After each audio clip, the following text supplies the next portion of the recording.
The announcement expected from President Biden about U.S. Steel. The president's expected to block a multi-billion-dollar takeover from Japan's Nippon Steel.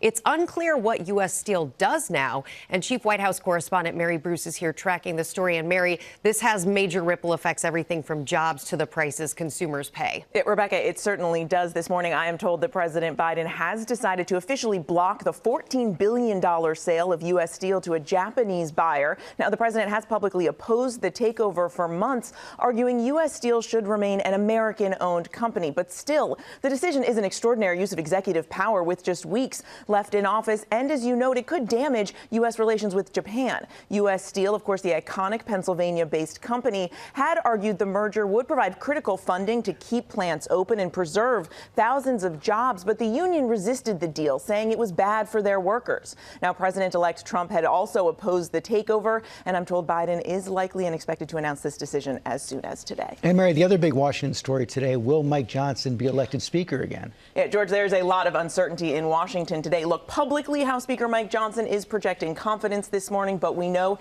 even with an endorsement from Donald Trump behind the scenes, the Speaker is really scrambling to convince those Republican holdouts to back him, and the margin is just so thin. Johnson can likely lose the support of just one Republican and still hold the gavel. Already, Thomas Massie of Kentucky is a hard no. At least 17 others are undecided, so we could see a real fight here. And it's a real test of Donald Trump's sway over the party. And of course, without a speaker, Congress basically comes to a screeching halt and unable to even certify Donald Trump's victory. Many of President-elect Trump's picks for cabinet positions also facing controversy. Pete Hegseth, the choice for defense secretary.